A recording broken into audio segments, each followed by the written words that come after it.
ముఖ్యంగా ఈరోజు ఒకటే విజ్ఞప్తి చేస్తున్నాం ఈ కాంగ్రెస్ ప్రభుత్వంకి, రేవంత్ రెడ్డి ప్రభుత్వానికి, మహాత్మా గాంధీ భారతదేశానికి మహాత్మా గాంధీ ఎట్లనో ఈరోజు తెలంగాణ రాష్ట్రానికి ప్రొఫెసర్ జయశంకర్ సార్ కూడా ఒక వన్ ఆఫ్ ద గాంధీ అని కూడా అందరు తెలుసుకోవాల్సిన అవసరం ఉంది.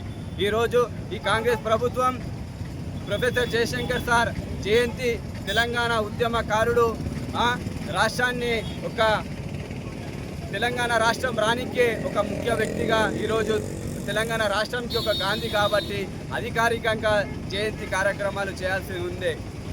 ఈరోజు ఈ కాంగ్రెస్ ప్రభుత్వం వచ్చినాక తెలంగాణ రాష్ట్రంలో అనేక ఉద్యమకారులు ఉన్నారు. తెలంగాణ రాష్ట్రంలో ఉద్యమకారులకు అందరికీ కూడా 250 గజాల ఫ్లాట్లు ఇస్తామన్నారు. 250 గజాల ఫ్లాట్లు ఇప్పటికి కూడా దిక్కు లేదు. ఈ కాంగ్రెస్ ప్రభుత్వం వచ్చినాక మొన్న ఆంధ్ర ప్రాంతం ముఖ్యమంత్రి చంద్రబాబు నాయుడుకి తెలంగాణ నీటి 200 టీఎంసీ నీరు కూడా బనకచెర్ల ప్రాజెక్ట్ అనుకుంటా ఈరోజు రేవంత్ రెడ్డి బనకచెర్ల ప్రాజెక్టుకి మద్దతు తెలుపుతున్నారు.